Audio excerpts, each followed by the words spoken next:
One.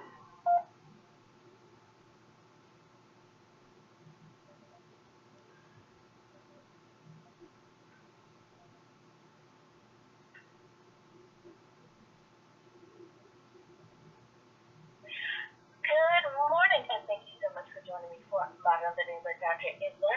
I am your host, Dr. Angela Chester. I am excited about my guest today. He is the author, Robert Bishop, and we are talking about a really great book that he has written, How Human Arrogance Makes Us Susceptible to Temptation. The name of the book, I, Jeebus. Now, I know that is an interesting title, and there's no better person to explain what the book about is the author himself. So let's not have any further ado. Good morning, Robert. How are you? Thank you so much for joining me for the show today. Good morning, and thanks for having me. I am so glad that you are on, that you'll be able to tell about this very intriguing book that you've written. But first, I have to ask you about the title, I, Jeebus. Who is Jeebus? Someone may not be familiar with that name. Well, very few people would be familiar with it because I made it up. Jatibus is a fallen angel who, along with Lucifer, left heaven, and he now regrets it, and he's full of remorse, and he's on a mission to save humanity from Satan by exposing him, and to get all that done without Satan ever finding out what his plan is. So what was your motivation, or what was your reason behind choosing to write this particular book? Well, the idea actually began some 40 years ago in college when a creative writing professor asked us to write a dialogue. And almost in the instant that I finished writing the dialogue, I knew that it was going to be the prologue of a book. What I didn't know was that it was going to take me 40 years to put it all together. But over the years, I had, I sort of in my head wrote the prologue and the epilogues. But it took me 2 years when I finally retired from teaching, and it took me 2 years to put the whole middle together.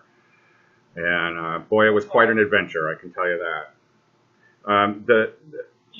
While I was writing it, though, actually even before I started, and I don't know if it's ever happened to you, but when you sit at the keyboard and you're ready to write, and then nothing happens, I just said a little prayer, and I said, God, let's get people talking about God again. And I don't care if they're arguing about you. I don't care, what their situation is.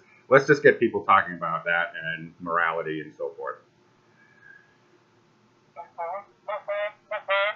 And we really do need to do that, because by and large, if you think about it, we've been given the instruction almost, don't talk about religion and politics.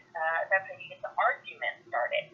So it is true. We do need to talk about God a little bit more, and even if it's just for better understanding. I want to ask you about one particular part of the book, or a phrasing that you have. Now, when most people think about like sin or evil or devil as the work of Satan, but your book refers to it as Satan's legion, and even names some of his followers. Do you feel that then that Satan does not work alone in his master plans, but it is more so that his legions or his cronies, the fellow demons, are always helping out? Why do you mention it that way? Well, kind of under the heading of yin and yang, I guess. We know that there are those of us who are faithful people. We know that there are many of God's angels, and it just stands to reason that there would be, an army of angels on the other side as well. The Book of Revelation talks, about a battle in heaven. I don't know that ever happened. The book kind of indicates that, when the battle started, God finished it as soon as as quickly as he wanted to. But I don't believe Satan works alone. I think there are numerous of his followers that kind of whisper in our ears. And it's that whispering in our ears that gave birth to the name Jatibus, because it's spelled Je te baise, which in French means I kiss you. And that was just perfect for that character. Well, listeners, we need to take a very short break, but when we come back, we will continue this conversation with author Robert Martin Bishop, and you can find, of course, his book at robertmartinbishop.net. We'll be back right after this. Have you ever been stuck on the side of the road for hours waiting for a tow truck to get to you? Have you ever had to get towed to a local mechanic you don't know or trust? Motor Club of America is a different kind of roadside assistance that offers towing up to 100 miles to the shop of your choice. And they get you towed within 40 minutes of when you call. They also have emergency room, in-hospital coverage, and much more at very affordable rates. To find out more, go to motorclubofamerica.com/Elijah1. That's motorclubofamerica.com/ELIJA1 right now and experience a better way to do roadside assistance. And we are back. Thank you so much for joining me for Modern Living with Dr. Emma. I am your host, Dr. Angela Toaster. Today we are talking about how human arrogance makes us susceptible to temptation. My guest today is author Robert Martin Bishop, and he's written this intriguing book entitled I, Jatibus. Now, if you want to pick up a copy of the book, of course, you can go to robertmartinbishop.net. It is available down there in the description of the show. Of course, if you're listening on an enhanced version, simply click, and it will take you directly there. If not, simply highlight, right-click, and go. So, Robert, I love how your book really forces us to kind of think, to wrap our minds around certain concepts and to really give it life so that we can follow along in the book. One point that you make is that, or one thing that you mentioned is the worst of false prophets. Can you kind of touch on that just a little bit? I know you can't, give it totally away. You got to buy the book to get it all. But can you kind of touch on that just a little bit for me? Well, I think there are, or have been rather, many, many false prophets. And when a reader reads those passages that talk about, not only what's going on in the world today, but what happened thousands of years ago, they'll be able to draw their own conclusions. But I don't think that's just something I want to give away right now. Right. And I can understand that. Of course, I can understand that. Now, there are some points of your book that, of course, has or your overall book has a religious theme to it, and I think most people listening now have figured that out. But you talk about the Roman Catholic Church to a certain degree. So my question is, would someone have to be a religious person? Would someone have to be Catholic in particular to want to read your book or to be able to understand it? Or would you say that it is for the religious person and the non-religious person alike? Oh, it's definitely for the religious and non-religious as well. There are certain things, certain aspects that might be more quickly understood by a person of faith because, they're kind of in it. But there's no more than, when somebody read the Da Vinci Code. You wouldn't have to be Catholic. You wouldn't have to be Christian. You wouldn't have to be anything in order to read it and understand it and know what was happening in it.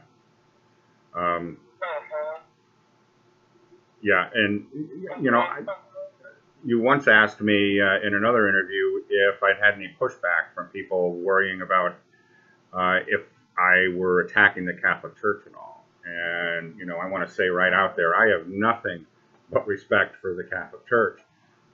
I'm not Catholic, but let's face it, it was the Roman Catholics who, essentially speaking, gave us the Bible.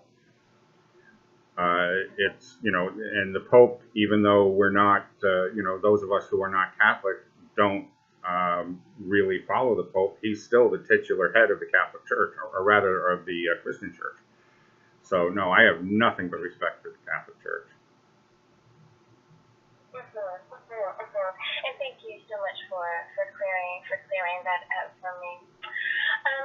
There's one thing, and speaking of the Pope, near the end of the story, the Pope talks about or depicts Pope Francis as being influenced in some type of way, and kind of gets involved in the political arena.